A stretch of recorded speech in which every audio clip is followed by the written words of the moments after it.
welcome to the podcast. I'm joined by Beecher Proch, not Beecher Proch, as Siri likes to call you. Yeah. Beecher Proch. And we go way back. We go, all the way back to the before times when we were making, silly videos together and music videos and all the different things. And then you ventured off and started doing more music stuff, and that kind of took off in its own way. And now you're in Nashville doing some cool work up there at Kingdom Story Company. So welcome, Beecher. Dude, thanks for having me. Talk to you. I know, I'm stoked to hang out on here. Recorded. We've never hung out in a recorded room. It's just That's true. Been, shooting the breeze at home. Unrecorded, just being buds. That's right. I should have brought my coffee. I only brought up my spindrift. Well, that's okay. Everybody needs a drink. The first question I like to ask people is, what's the last movie you watched? And it doesn't have to be the very last. It could be like a recent movie that left an impact on you, or that you just, kind of stuck in your head for more than a day. That's a great question. The last movie I watched, which I will answer, is The Devil Wears Prada 2. My wife was not in the mood to go see the movie, so I left her at home and I went to see it by myself. I was definitely the only single guy in the room watching this movie. Well, that's very relevant. Theater. It's great. What do you think? It's great. I loved it. I thought it was really good. It's not as great as the first. I thought the first 20 minutes were a little bit slow. It was good, but it really picked up after 20 minutes, and I wasn't totally sure what I was going to experience. And then the only other thing, one of the guys at Kingdom and I were talking about this the other day. The only other thing, there's a couple other things, but the main one was that, have you seen it? No, I've seen the first one, but we haven't seen the second one yet. Well, I'll try not to give too much away, but you won't be surprised to know that there's kind of a romantic interest, right? And I wish they would have developed that a little bit more, because he's in it some, but you don't feel, they go through like a little breakup situation. I guess spoiler alert, but shoot, you already know that's going to happen. They go through like a little rough patch in their relationship, but you haven't really gotten to know him well enough for you to really feel like, oh, dang, I'm rooting for them. So I wish they would have developed that relationship out a little more. I mean, it is like a D storyline, a E storyline, like it's way down there. But sure, yeah, that was kind of one of my things with that character in particular, of like, I wish that Andy and this guy, their relationship would have been developed a little more. But other than that, it was so fun. It was like the best popcorn movie. Soundtrack was so fun. Sure. It's just a blast. It was like, I watched it in the Dolby, which I think you like watching it in PLFs, like premium large formats. I think that's hard to beat. Yeah, there's no reason not to watch a movie in a PLF, but that was really fun. It was a full theater. It's like 300 people. Cool. Everybody loved it. There was like shouting and clapping, and a lady in front of me was like waving her hands, like, okay. Okay. 300 people, 299 women, and Beecher.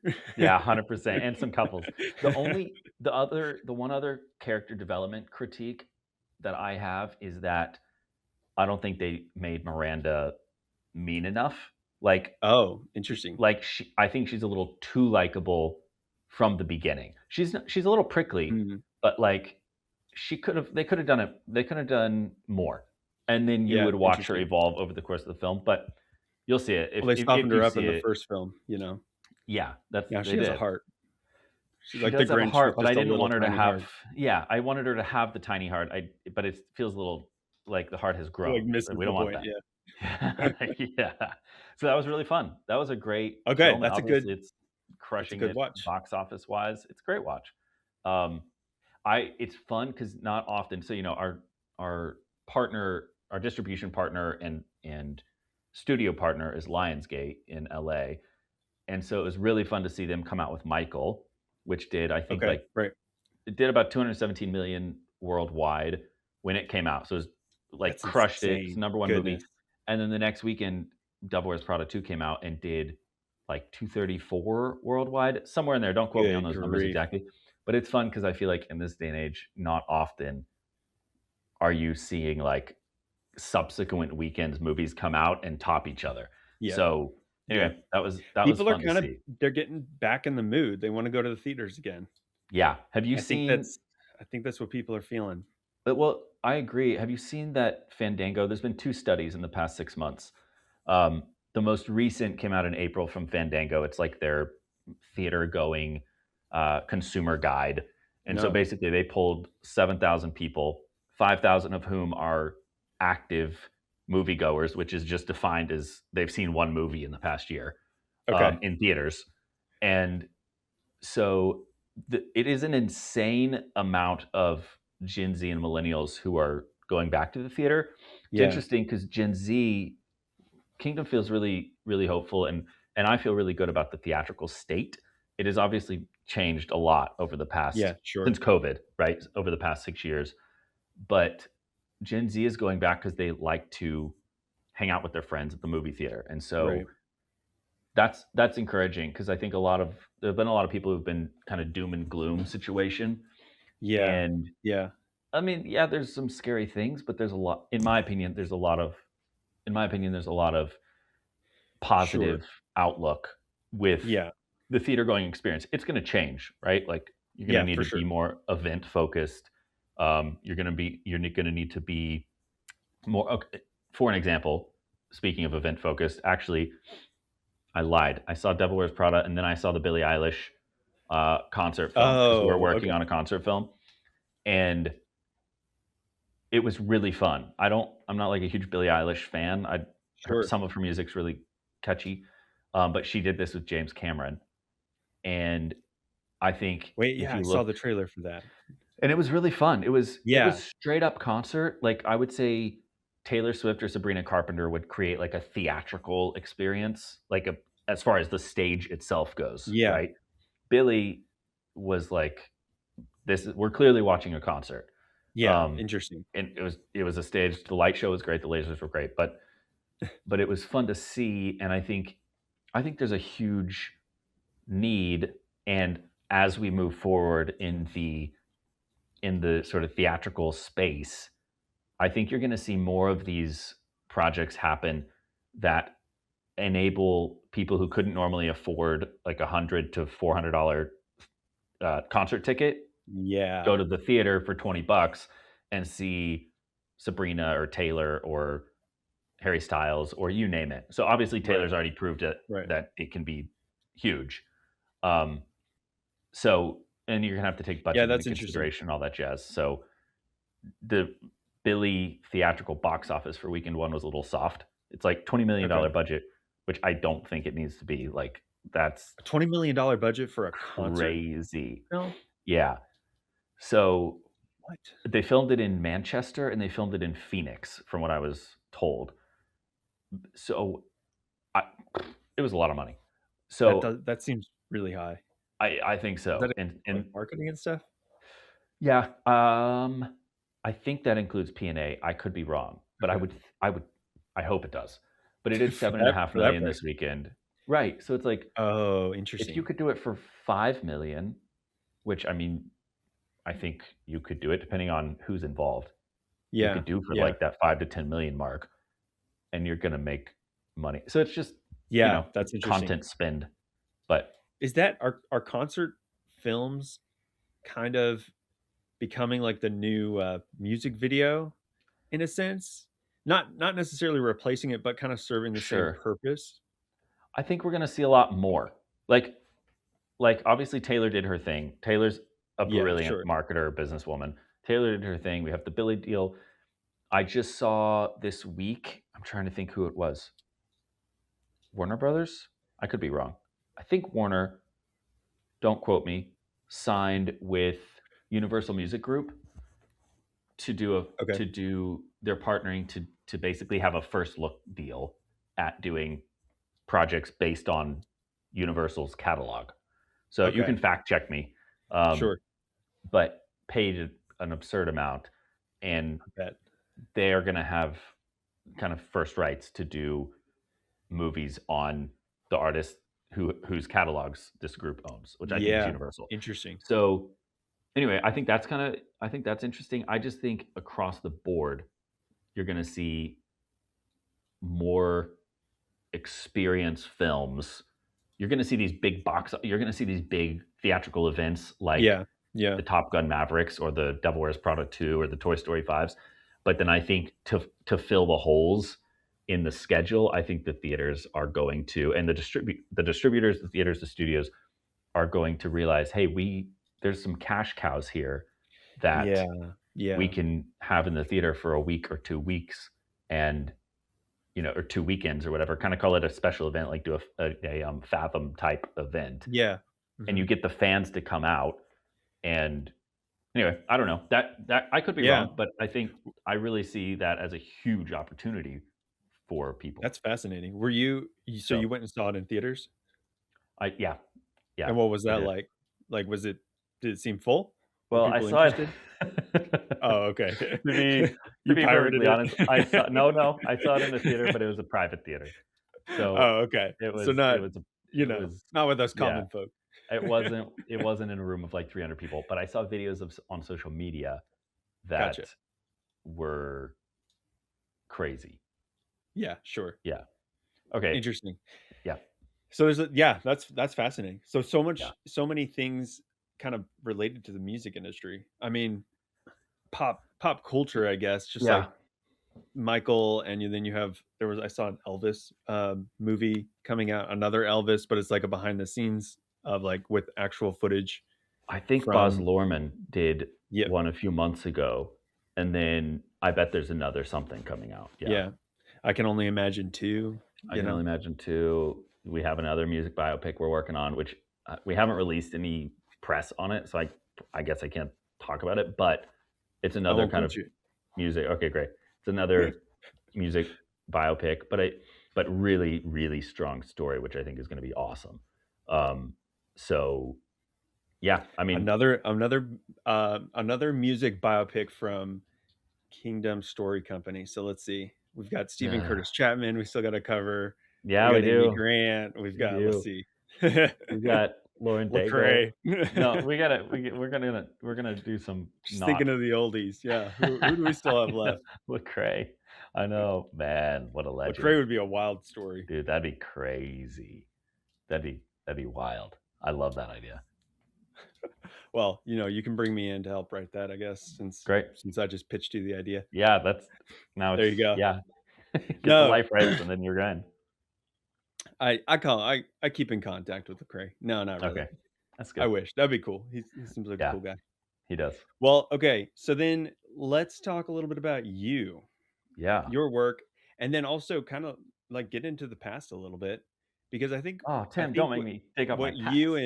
and what you and Ezra and your family have done with like Four Approaches and then Willow City and then all of that, like it's pretty impressive and it's a cool It's super story. fun.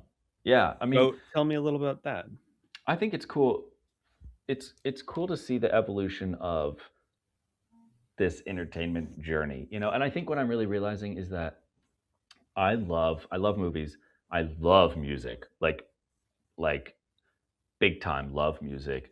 And what I think I really underlying all that is the business side of it, yes, but also the experience. Like I love building an experience for people or creating an experience for people to walk into and say, "Oh my gosh, this is amazing." Yeah. And so, I haven't had, I would say Willow City did that with some different concerts or some, harmonies that people heard and they were always like, "Oh Yeah. my gosh, it's amazing." I would say It was a good time. it was a great time. I would say I've just kind of broken into the film side of things from a like, okay, I feel like I'm more involved in the creative scene. But Sure. even, Yeah. Ezra and I talk about all the time, like, what does that look like in hospitality? What does that look like in what other experiences can we bring to people? I think especially as AI and technology are Right. are encroaching on humanity, and I love AI, I love technology, but I think as they're encroaching, in-person experiences are going to be so crucial. And Yeah. so Yeah. what does that look like? Again, Gen Z going back to the theater, like Yep. great Totally. example. Okay, so we'll rewind really quick because I know you want to hear a little bit more about maybe how I got here. Yeah, tell Um, us. but really had no idea about the entertainment business until 2010. So like we grew up in the interior design world, right? And the Mhm. extent of our knowledge of entertainment was when HGTV would come to the house, and this is before Chip and Joanna made it a thing, and they Oh, would you were kick all there the people first. out. Right, we were there first, but we were not on camera first because they would kick all the people out, and then they would Oh, just man. come shoot your house, right? And so we grew up like with kind of around that world, magazines and HGTV, but it was all focused on just a house, interior design. And so when 2010, Ezra was in this film, and I remember we spent a week or two on set, and the lead actor really took us under his wing and took Ezra under his wing and was like, "Hey, let me just y'all follow me around. I'll show you how it's done, and Cool. I'll introduce you to people." And so I remember spending a week on set, and then a year later, the movie came out, and I remember watching the trailer. This is at the Christian Worldview Film Festival. I think Yes. no, San Antonio. I don't remember what it was called Was then, this but yeah, like Sakif, the yeah, original one? yeah, San Antonio Yeah. International Christian Film Festival. That's what it was. And so I remember I didn't really know what to do with like this whole love for entertainment and storytelling, but it had been really fun to be on set. And so anyway, we were like, okay, let's go to this film festival and like see what's up, and go Yeah. to the go to kind of the first half of the week, which was like, where people would teach and break down stories. And so I remember watching the trailer play for this movie Ezra was in, and I cried, and I thought, and I like, I don't cry, I'm not a crier. And I Yeah. think I realized, like, having watched the process of this book be written and then distributed and then acquired by a publisher and published and then turned into a movie, and then living that experience of the movie being filmed and then coming out in theaters, or even the Yeah. trailer coming out, Yeah. just impacted me so much about the story. Like I knew the story inside and out, and yet it still impacted me so much. And so I think that's when I fell in love with storytelling and the fact that story can have such an impact on someone. Yeah. And so anyway, that just kind of started the journey, and then I went from there, and I worked for a nonprofit called Lamplighter Ministries or Lamplighter Publishing, Right. and we did radio drama. So we'd record in London and LA, and I was like 18 to probably 24 during the time. And so I did college kind of on the road while I was like back and forth Yeah. between Yeah. LA and New York and Dude, that's so Texas. cool. It is kind of crazy. Sometimes I wish that I had had a brick and mortar experience, and then I'm like, I mean, Uh, I don't honestly, know. it's way No, cooler. I think that's pretty. I think that's it's a pretty fun experience, fun stories. Yeah, Um, for sure. and so anyway, that led to Ezra was shooting a movie in 2012, and we would gather around the campfire every night. And he might have mentioned this, but gather around the campfire, we'd just jam on our guitar, and he played banjo, and the crew loved it. And so then we got asked to perform somewhere, and then that snowballed, and so we started doing Yeah. music, and Yeah. so signed to a label in 2020 or 2021. Um, so we did that for a few years, which is so fun. And then in 2023, I was like, hey, I want to get married. I love Fredericksburg, which is like the little town that I'm from. But if you date like three girls, and none of those, you don't marry any of those three girls, you're out of luck. You've So I dated was the like, whole town. yeah, you have. And so I was like, okay, great. I'm going to, uh, I actually, the last girl I had known for a really long time. And I was like, we were just kind of going out. We were kind of getting to know each other. She liked me. I liked her. And I was like, okay, there's no way that she's going to tell me she doesn't want to date me anytime soon. But if she does tell me that, I'm going to go to Nashville. And like, I don't know, a week later, 3 days later, it was very soon after that. She was like, I don't think we should be together. Oh, And I was like, no. okay, peace. So I booked a flight the next day, and I came to Nashville, and I scoped Wait, out, really?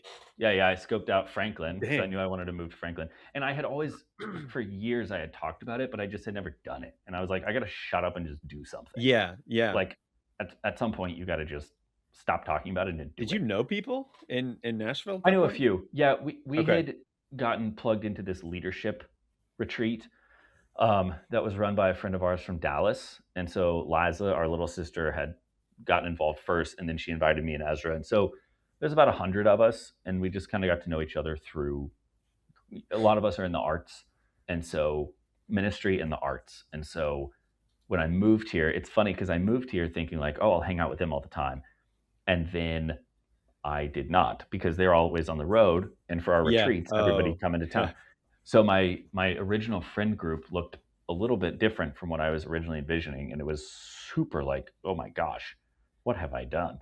But it was cool, and I moved here and I wanted to work in film. One of my best friends had run Kingdom for a long time, Mhm. and so I but he had left, and so I texted him and I was like, "Hey Josh, would love to help you on any film stuff you have going," because he was running for King. Oh, this so for King Country, the Smallbone family, he was Yep. like running their film arm, and so and had to help them Okay. launch kind of a film arm of the band.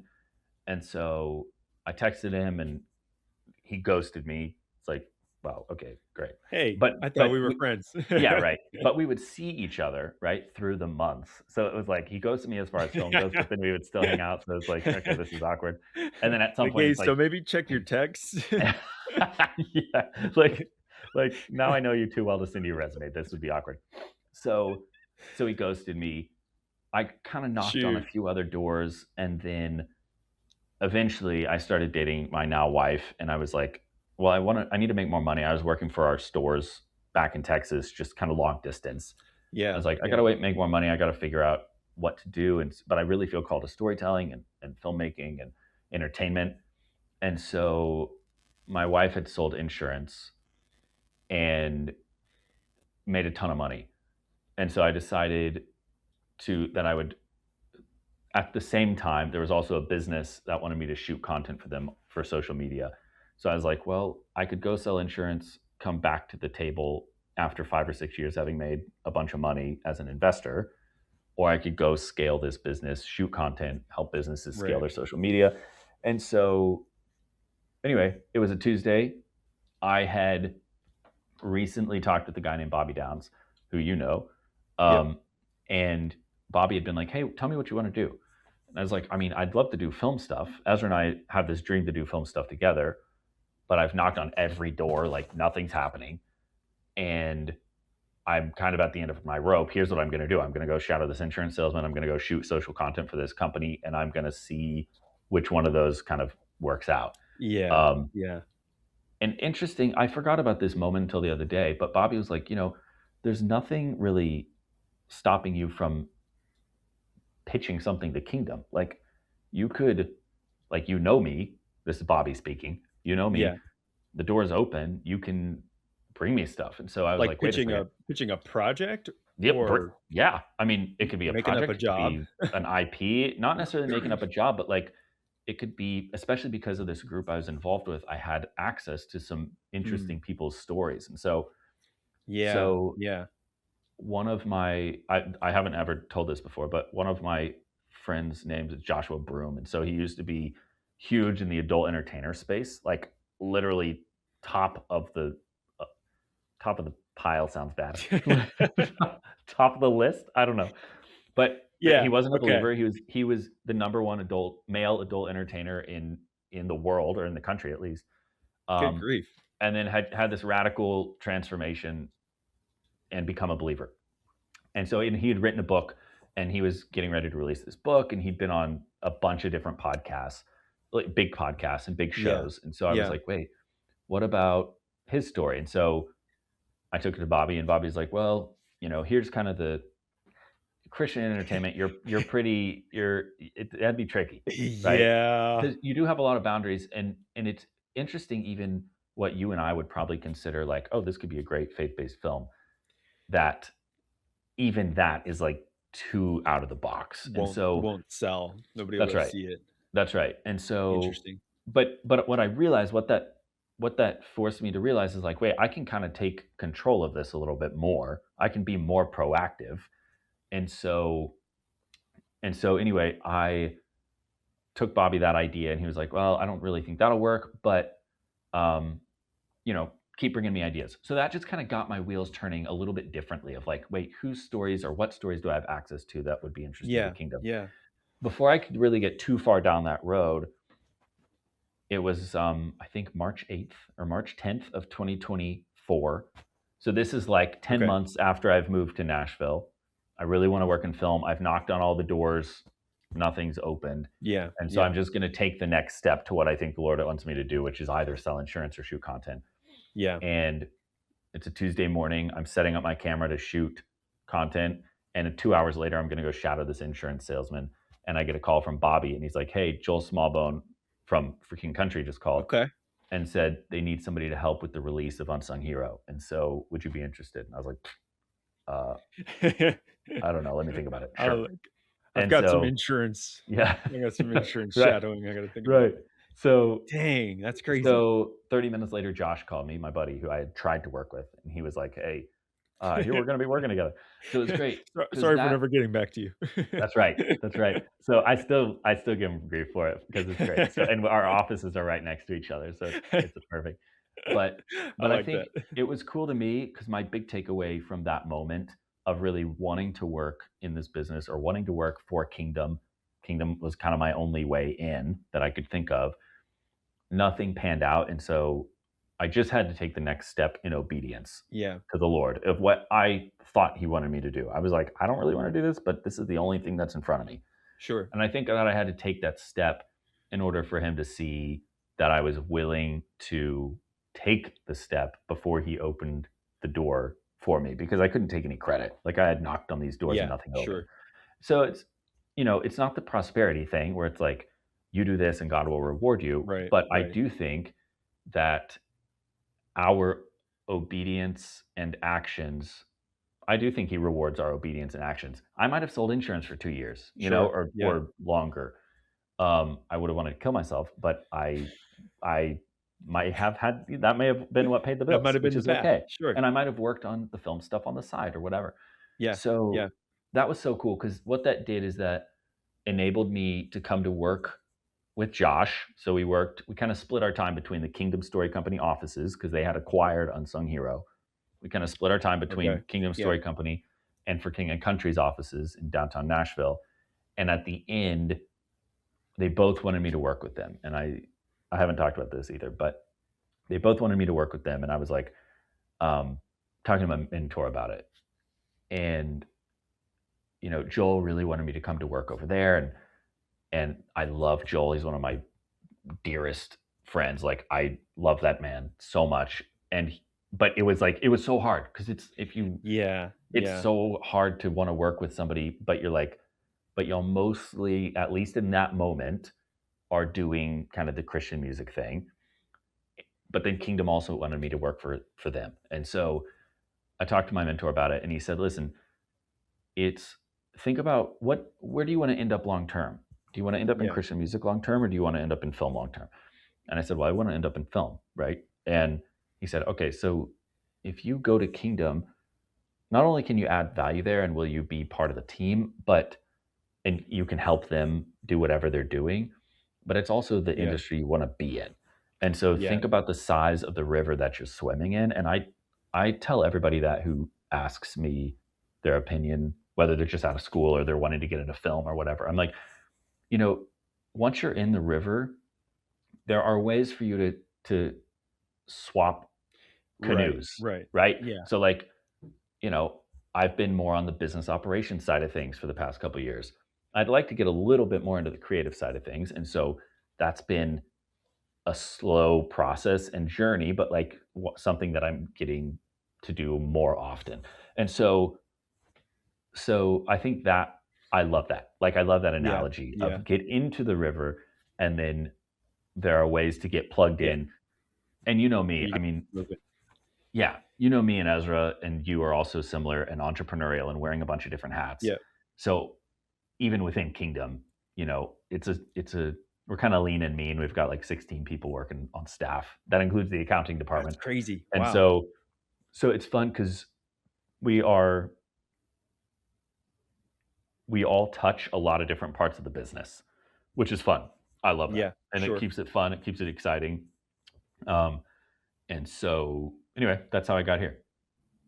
And here you are today. Here I am. Here I That's am. crazy. It's fun. That's really cool. What would you say?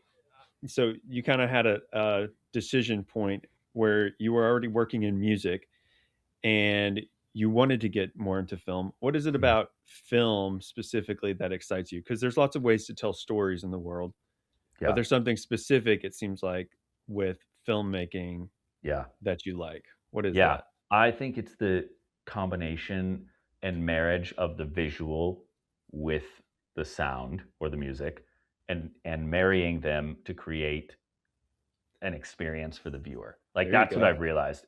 Yeah. And I think I'm realizing that I think I love music as much as film. It's just a different I no, I don't think.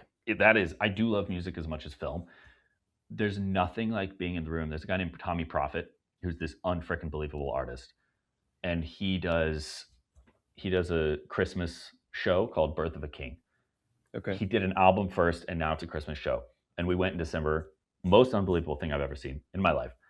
Um, it, but there's nothing like being in a room of 20,000 people at Bridgestone Arena, like experiencing this music. Yeah. And Yeah. so, I think I love music and movies equally in different ways. Probably like I love my kids. Like I will love my kids. So, Yeah. hey, can we pause really quick? Yeah. Is that a problem? I just No, I can pause it. Aaron Westerman's assistant's calling me. Okay, All right. We're back after that temporary commercial break. break. Buy something. That's I don't know. that's that's Buy right. anything. I don't know. Subscribe to Tim's podcast There you for go. Yes, this is a subscription break, please. the low price of $199. Dollars? 199 dollars. No pesos. No. So, what kinds of things do they have you doing right now? Like, what That does your is, job look yeah. like? I What is a day in the life different. of Beecher? That is a wild question and different every day. One thing, so I really came on board very admin focused. Like, hey, can you help the CEO and the president of the company's calendars run smoothly and make sure they're where they need to be when they need to be? I was like, okay, I can do that. Sure. Um, so what it has morphed into is as long as the business operations are running smoothly, that is obviously that was 2 years ago. So the job has changed a lot from a scope. It's a much broader Yeah, scope now. sure. But one thing I love about Kingdom is as long as the business operations are running smoothly, like everything is functioning as it needs to function, then I have a ton of time during the day. Ton is relative, but I have a good amount of time during the day to focus on entrepreneurial kind of ventures for Kingdom. So Okay. Interesting. ventures is probably not the right word, but entrepreneurial aspects of Kingdom. So it's like one thing I've realized over the past year or so, 10 months, is that we're kind of multifaceted. So first of all, I get to work in an amazing industry and alongside of all these coordinators and assistants and executive coordinators and blah blah blah who over the next 10 to 20 years will be the face of the industry. Hmm. And so that's what I realized. These people need to be my friends. Like we need to be friends. We need Right. to know each Right. other. That is how this business runs on relationships. You know that. Yep. And so I've been really focused on doing virtual coffees with people since I'm in Nashville or outside of Nashville and they're all in LA. We Yeah. do Yeah. virtual coffees unless I go out there and then I'll try to do dinner or try to do breakfast or whatever. But it's a lot of virtual coffees We're just like and getting on Zoom they're and 15 drinking to coffee 30. together. Yeah, not even drinking coffee sometimes, but I like the idea. Cheers. Um, but but the concept of it's 15 to 30 minutes. All I want to do is I want to hear your story, where you came from, what you're enjoying, what you're thinking right now about the industry, something you're working on that you feel like is great, where you want to go. Yeah. Um, Yeah. and that's what I feel like. I want to be the guy that people come to if they need a project to get made, if they need the funding, if they need to find a person to hire to bring onto a team, Yeah. uh, kind of that connector. And Yep. so Well, that's I love perfect doing for that, you. and through these relationships, that's kind of coming to fruition. And so, and Cool. obviously, it's not centering just around me, but like that's what I would want to be for other people. And Yeah. so, sort of the conduit to wherever they want to go or need to go, or somebody they need to know, right? Um, and so that's kind of one aspect of my job, is Yeah. just of what and what I've been focused on is getting to know the next generation of the entertainment business. The other aspect is identifying storytellers and creatives along with stories to bring into Kingdom. So, Cool. we don't work without stories, right? Especially Yeah. theatrical stories right now. And so, who are the creatives that we would love to work with at Kingdom? Right. And then a lot of times they'll have the stories, which I think is awesome, because you go have a call with them or meet with them, or you know email back and forth or whatever it is, Right. and they have projects that they're already passionate about. So, and Yeah. then I get to use my love for connecting and networking and building relationships for the Yep. good of Kingdom. Um, Whether that's with investors, writers, producers, directors. It's mostly, I would say, like writers, potential investors, showrunners. Um, yeah, that's who I would say. Like, not actors occasionally, um, but more so kind of the creators of the shows or the movies or whatever. So it's been fun. That's IP is cool. so huge right now. So who has access to Yeah. great IP? Yeah. Are there people who are writing projects that we could acquire, or we could sign on to produce, or sign on to make, or whatever. Yep. So kind of that strategic partnerships, strategic Yeah. relationships kind of angle. Um, What so when you're looking for people who are writing though, specifically for Kingdom, yeah. they're kind of in a specific niche, right? Well, what we really look for is benevolent skeptics, is what Andy Irwin, who co-founded Kingdom, uses. Yeah. So it's like a lot of times that'll be people who maybe grew up in the church, but they wouldn't consider Mm, themselves a Christian or religious. They know how to use the language, but they bring authenticity to the table, because it's not just kind of, Christianity, whitewash the walls, like kind of right. shove the Right. Bible down your throat. So there are some believers that we work with, but there's a plenty of unbelievers that we work with. And kind of the beauty of that to me is that we want to tell, there's this middle space. You have messy life over here, right? Mhm. It's chaotic and a jumble, and you have the gospel here. And in this space is where all that magic happens. You have the gospel meeting the craziness of life, and that Right. story, that tension happening in the middle. So those are the kind of stories we want to tell. And so Yeah. there's a lot of Interesting. talented people who are open to working with Kingdom or want to work with Kingdom.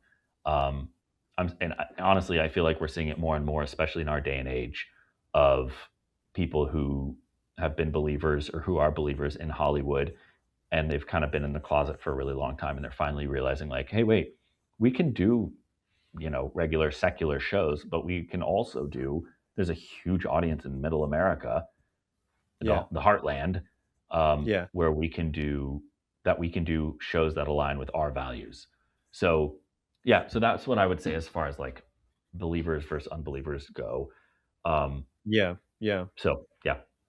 So in terms of like genre though, Kingdom kind of focuses on, well, I mean, the last couple of picks have been like biopics about Yeah. Christian Yeah. music artists and stuff. We've all the stories we've told have been true stories, except for Yeah. Dallas Jenkins Mhm. brought us the best Christmas pageant ever, which was based Right. on, I think, Barbara Robinson's book from the 70s, right? Right. And just, I Right. mean, huge IP, because everybody grew up with that story. Yes. Uh-huh. And I think you can see the result at the box office. But it was beautifully done. Like Yeah. it was I based on agree. solid IP, but then you got to tell a great story. You got to build Yeah. that story up. Um, and so Kingdom's only told true stories. It's I think one thing that's interesting about the faith-based audience is that it is easier for them to grasp or to grab onto true stories. Hmm. I don't know if you know that phrase, jumping the shark, but No. but it's, you'll have to look it up, but basically jumping the shark is like the unbelievability of something. And so Okay. And so things can happen in a true story that if it were fictional, you would be like, "Pfft, that did not happen. But it's a true story Yeah, and it yeah, feels unbelievable, but it happened. And there's still yeah. some, even then, there's some containment that you have to do. Like you can't, you can't Oh, put all these yeah. wild, unbelievable moments, even if they happened, into a Well, script. I think I saw an interview with Mel Gibson about,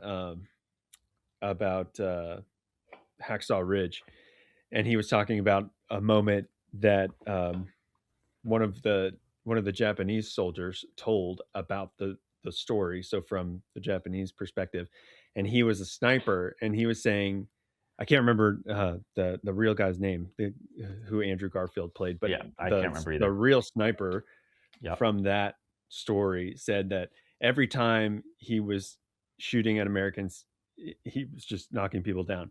But anytime he pointed his gun at Andrew Garfield's character, I can't remember the real guy's name, which is terrible. Yeah. His gun would jam, and Mel Yeah. Gibson was talking about like it's so crazy that we couldn't actually put that in the movie because people would be like, "There's no way that's real." And so Yeah. there is like, yeah, there is some believability that you have to work with even in true Sure. stories. Yeah, for sure. So, I'll be interested to see over the next couple of years what kind of stories Kingdom tells. I think we're gonna continue to tell true stories. Yeah. Um, but I think if there's some great IP out there that may be not a true story, but it's still kind of faith based, um, Yeah, yeah. you know, that might be something that we lean into. I think we'll include and continue to do music biopics, but we will do more than just that. And so, Cool. anyway, I think there will be a lot of growth for Kingdom over the next few years, which I'm really stoked about. Cool. Very cool. Yeah. So it's kind of I was just thinking about this. It's for in terms of faith-based studios, it's Hmm. Kingdom, it's Angel Studios, right? Um and then what Dallas Jenkins started doing his own thing with Yeah, I think 5 and 2 is his company. okay, Yeah. So there's Wonder. So John and Andy Irwin Wonder. started Okay. Kingdom, and then John has focused more on streaming. So John has the Wonder Project. Then you have Kingdom. Then you have 5 and 2, and then Angel's different though, because I will say they started sort of as a kind of a relative to Kingdom or Wonder, but Angel really wants to be their own distributor.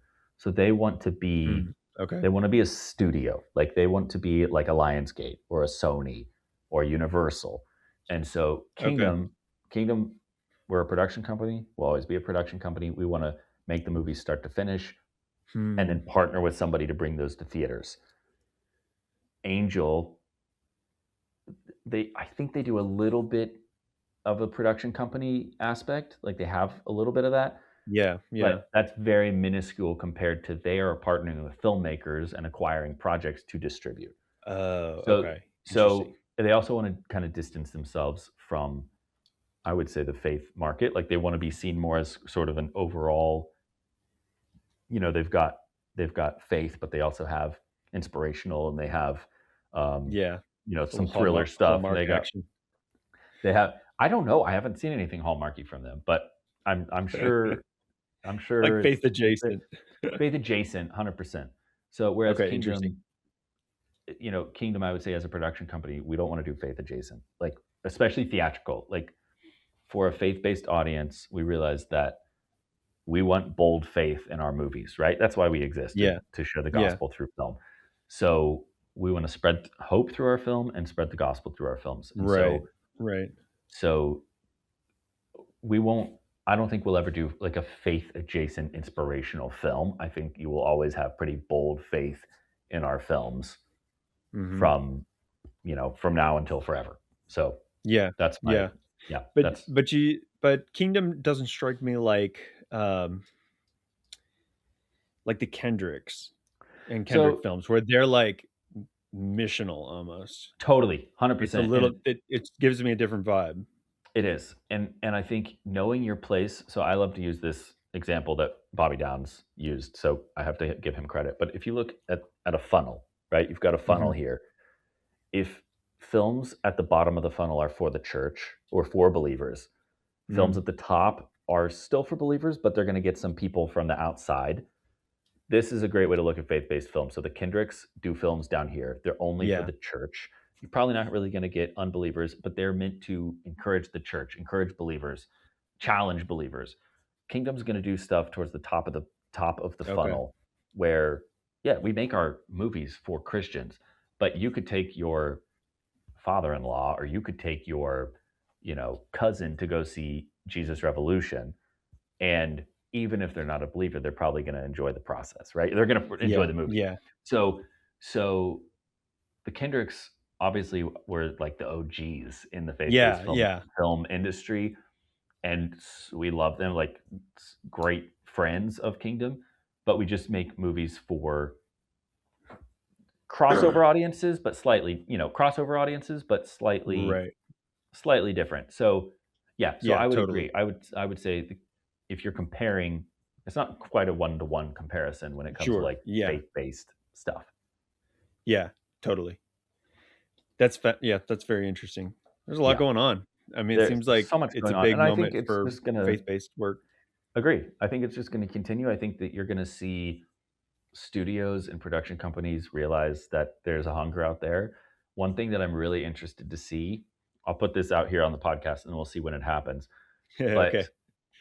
I don't think, other than like, I don't know if even Seventh Heaven would be considered, like, I'm not sure how faith based that would be considered by people. Or When Calls the Heart, which is obviously more Mhm. hallmarky. But I would say it's gonna we have yet to overcome the issue of a faith-based television show. Like, what does that look like from a kingdom perspective, right?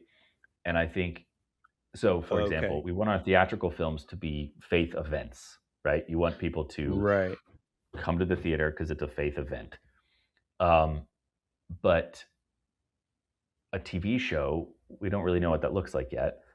Um, I think that I think that it will take a streamer or a studio, or sorry, a streamer or um, a traditional, oh my gosh, terrestrial, distributor TV. What am I thinking of? Terrestrial TV or a streamer, Okay. um, to take a risk on a show that's pretty overtly faith based Yeah. for that to break out. And again, you have House of David, so that's done really Yeah. well on Amazon. Yeah. But it's a swords and sandals, it's a Bible story, Yes. and I Yeah. think I have yet to see anything that kind of like. Have you seen Nobody Wants This No. on Netflix? Okay, one of my favorite shows of all time.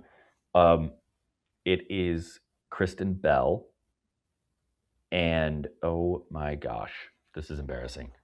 Um, I have not seen this. okay.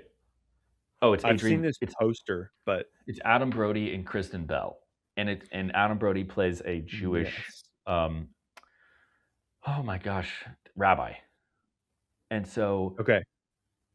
the faith built into the show is unfreaking believable. It's amazing. I mean, it's because it's built around his, he's one of the main characters, so it's Yeah. built around his life, Yeah. right? So I have yet to see a faith-based Christian show that does as well or as warmly embraced as Nobody Wants Okay. This is. I don't Interesting. warmly embraced might be a bit of the wrong term, but I do think somebody's going to have to take a risk on the first overtly faith-based TV show for them to see that it can work, and then others will follow suit. So that would be How my so opinion. on that, like, how would you define the difference? Like, I would say why would Nobody Wants This not be a faith-based film versus I think whatever's I think Nobody yeah. Wants This. Well, what it does so beautifully is that it's organically built around this guy's life who is a rabbi. So Yeah. Okay. so I think you could build a show around the lives of some Christian young people, or around a family whose dad is a pastor, but you see the kind of the Right. Right. underbelly of being what a pastor is, or the church life or whatever. So I don't really know. I don't think I have a total answer for that. I read a script the other day for a pilot which was unbelievable, and it's it's kind of stuck in the process of like figuring out who could take it, and you'd have to get a showrunner on board. Nobody's buying Mhm. anything if there's not a showrunner on board. And so but the faith in it's awesome because the faith is really, really organic to the story. The girls' lives are also really messy. Like Yeah. they sleep around and they drink, and it's you're not seeing details, but it's like you just see the messiness of life with the gospel. And Mm. so I I just think it's going to take somebody figuring out how to do that well, and then I think you'll see more because I think there is an appetite Yeah. out there for Yeah. families and for Christians who want to watch great shows that aren't cheesy and Right. that have plenty of faith in them. I think the market's out there. So Yeah. anyway, we'll see what happens. Got to crack the code. Someone's got to crack the code.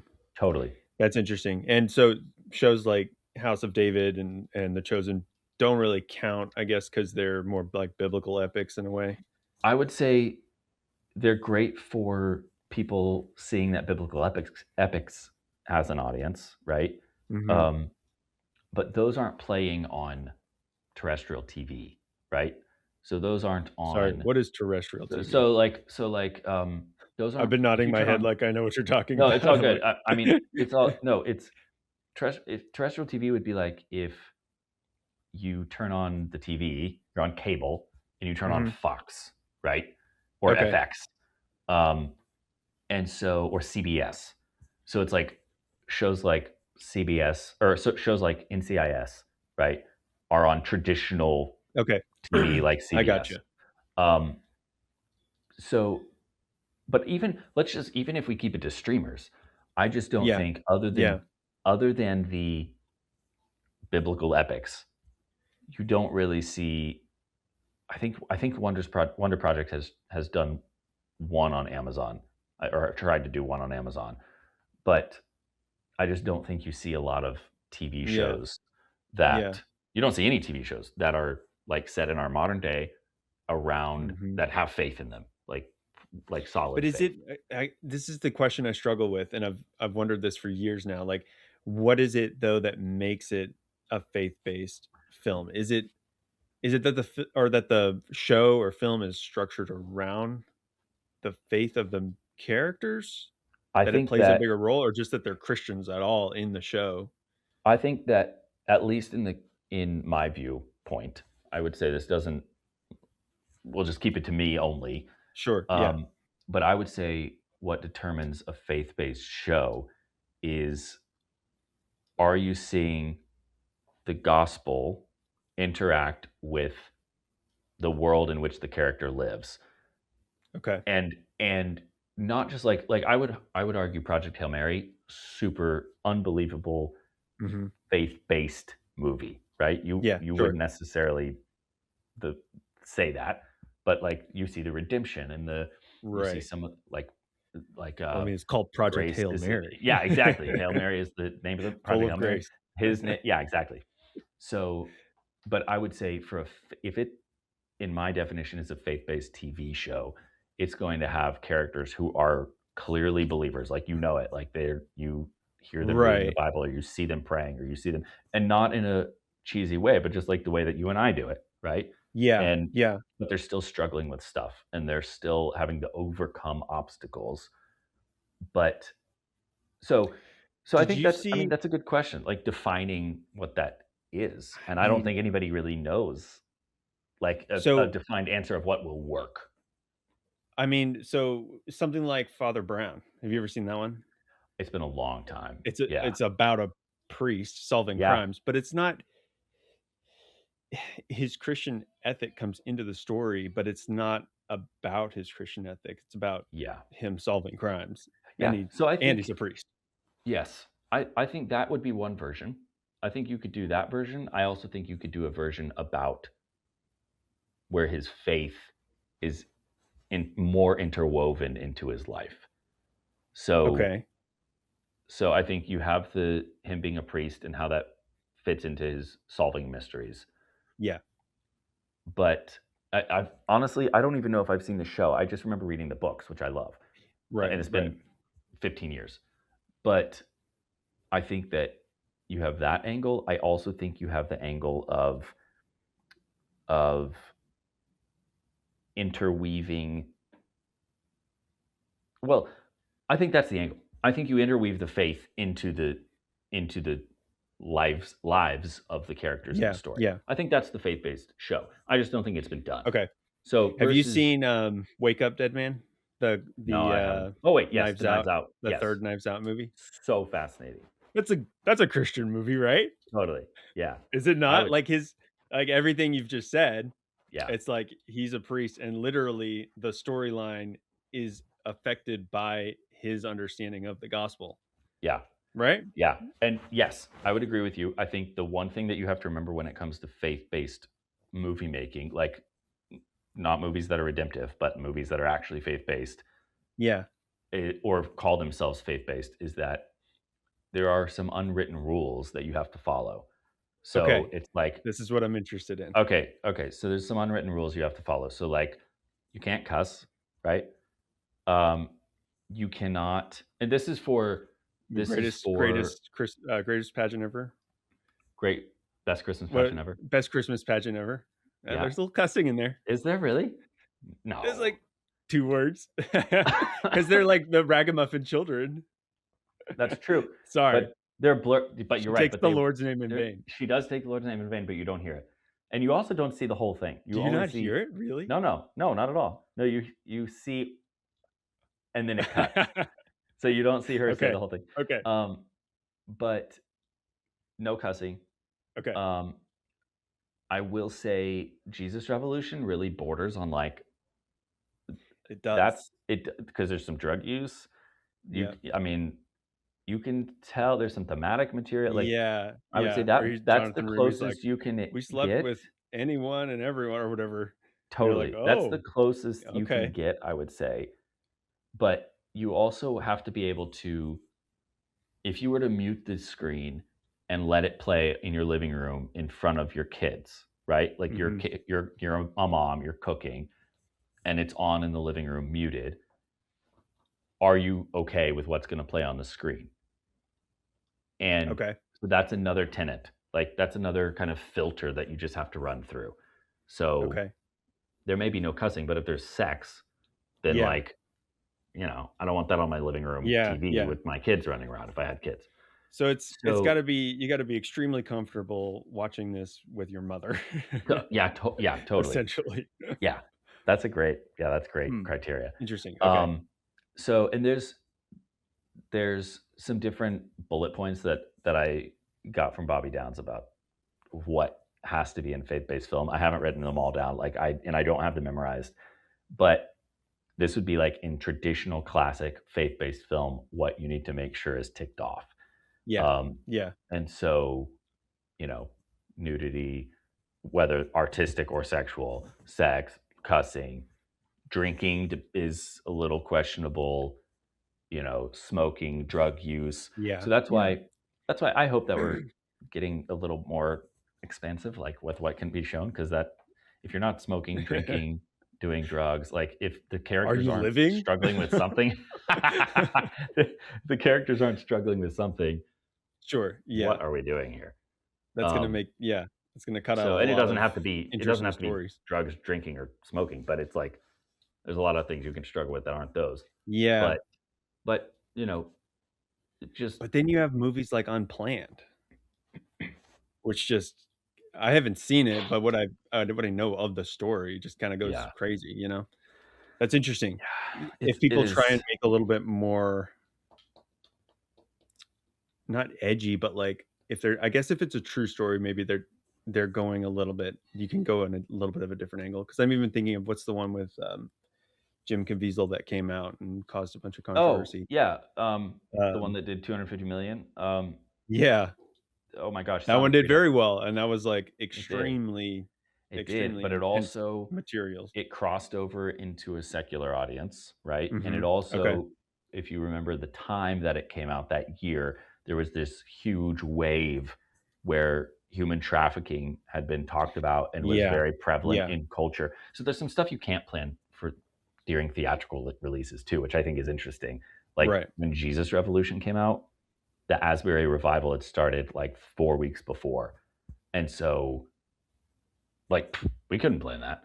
That's And crazy. Jesus Revolution crushed it. Did really, really well for us in the box office, especially post-COVID. And so anyway, so there's some interesting historical moments that can't be timed, and Yeah. it Yeah. just so happened to coincide with the movie release. Right. And that kinda gives it a boost, but that's not something you can even plan for, really. Yeah, yeah, Interesting. it is. Okay. It's fascinating.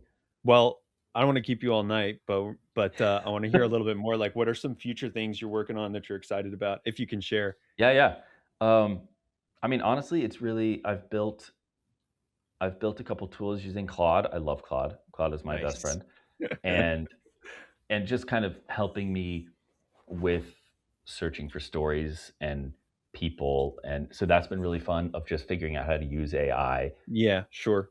And this is the thing I love about AI is that if I'm searching for a cast member, or if I'm like to give a suggestion, or if I'm wanting to find a filmmaker to work with or a story to tell or IP that's available, or even getting creative direction on something. Usually, I would want somebody in the room. Like, let's say Right. creative direction. If you and me and Ezra got together in a room and we were like, "Hey, let's make a show about pastors." I don't know, Mhm. whatever. PTSD from pastors, but it's Yeah. fine. But let's make a show about pastors. That Ideally, would there would that would be. be edgy It would for be. It you. could be. It could. Yeah. Yeah. It would be. But ideally, there would be somebody else in the room who is further down the road, maybe like 20 to 40 years further down the road. They've done this. They've been in the business. They will have perspectives that you, me, and Ezra don't have because we're young in the business. Yeah, sure. So, but I don't have access to that. Like those guys are either show running their own shows, they're producing their own shows, Yeah. they're off in LA, whatever. So I think one of my favorite things to use AI for is that guy or girl. And Oh, interesting. so Hmm. I don't use it for creativity. I don't believe I'm staunchly against it for like Yeah. Yeah. creating the idea or creating for me. But what I will do is I'll take my ideas and I'll say, "Hey, here's my idea. Can you Yeah. help me flesh this out and figure out like what am I not addressing? What problems are there with this? What, Cool. Very because it's cool. learned so much, it's machine learning, and so it Right. has more perspectives. May not have, it's not the human perspective or the human Right. element, but it has more perspectives than I do on what's been successful, why it's been successful. Make sure to keep it in these parameters. Like, Yeah. so that's Yeah. what I love using it for. Nice. Um, so that's one thing that I've been really excited about just exploring and doing more with Right. is Right. having Claude kind of be that. It's kind of agentic AI. Yeah. It can schedule stuff for me. I don't let it send emails for me, but like I played with it for a Sure. little while. But I always had to rewrite my drafts, so I was like, okay, this is dumb, and turning it off. Yeah, Um, yeah. so that's really fun. I, we're right now. IP is such a huge theatrical marker, Hmm. meaning, you know, it's got a built-in audience. If something has huge IP, it's got a built-in audience. And so identifying the IP that could be stories we want to tell. Yeah. So that could be books, it could be podcasts, it could be YouTube videos. It doesn't really matter. It can be any cool IP. Um, and then we've got a couple different projects in the works. We've got actually 3 projects in the works, none of which I can really officially talk about. But We'll in a find out in a soon couple enough. months, yeah, you will. In a couple months, those will all come out. But just like exploring the business side of things too is like, okay, Yeah, sure. how do you make a company more successful with you there, right? Like, Yes. what can I bring? What can I do to make this company more successful? How do I, if it were my company, what would I want to read, learn, listen to, do, or pursue Yep. that would increase my value to the company and increase the revenue that the company is bringing in? So I don't know. Nice. It's always, there's a couple different, there's The Town, which is a great podcast to listen to. I Yeah. recommend it to Uh-huh. everyone. So The Town, there's also The Producer's Guide, which is Okay. Todd Garner is like a legendary producer, and he hosts this podcast called The Producer's Guide, and it's awesome. So that's another one. I don't listen to it as frequently as The Okay. Town, but he has a ton of good episodes and good guests. He's been in the business for forever.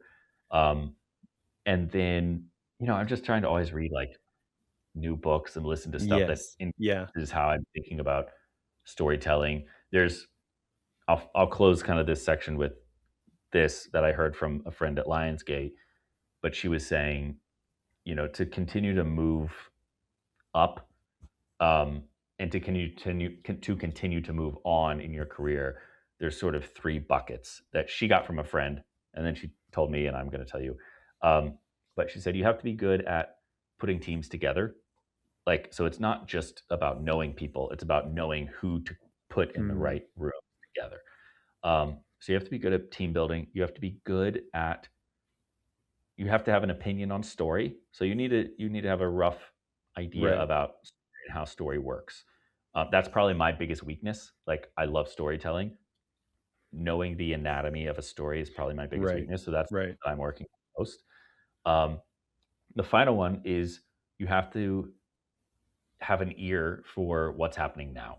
So Mm, there's a book that I kept hearing somebody talk about recently. Multiple people, many people talk about recently. And I was like, interesting. I wonder if this is something for Kingdom. And so got the book, read the book. I was like, this book is freaking awesome. And I'm gonna suggest it to Kingdom. But and I don't really say that about me because I'm a few years late to the party, but it's like it's stuff like that. If I'm right. subscribed to all these lists of books that are trending or books that are popular, and Mhm. like what are people talking about on social, and like whether it's Yeah. books or Yeah. songs or video games or whatever. So I thought those three buckets were pretty cool. That's really Like, ear to cool. the ground, Yeah. know how to build a team, know the anatomy of a story. And Yeah. that will you need to be able to have a combination of those to keep moving in your career, whether it's at a company or whether it's for yourself. And Yeah, for so sure. anyway, I love that. That was like one of my favorite things that That's I've heard good. recently. Yeah, I I like liked that. it. And I can't take What any was credit the for it. book? You're gonna say the book was friggin' awesome, but you're not gonna tell us the No, I'm title. not gonna tell you the title. No, no, no. We're Come we're on. no, no, no, no, no. I can't tell you yet. I'm All I'm right. holding my breath to see if anything happens with it. That's why I can't say anything. Oh, Um, gotcha. Okay. so but so it probably won't, but if it does, then I'll tell you. I'll circle back around. Love it. Love it. Yeah. Well, So, I appreciate you talking. dude, this is Um, so fun. yeah, it's cool to hear what you got going on. I Thanks love for having talking me. shop about film and entertainment and It's stuff, so and fun. It's always changing, which is crazy too. And there's yeah. stuff so much that I have to learn. Like, what Yeah, makes a sure. faith-based TV show? I don't know what the frick makes a faith-based TV show. Like, let's Please tell me let's when you figure let's it out. figure it out. Yeah. Hey, crack the code and you'll let's have let's do it. endless work. Let's do it. Cool, dude. Well, have Okay. a good Thanks, evening. Tim. We'll Bye. talk soon. Have a great night.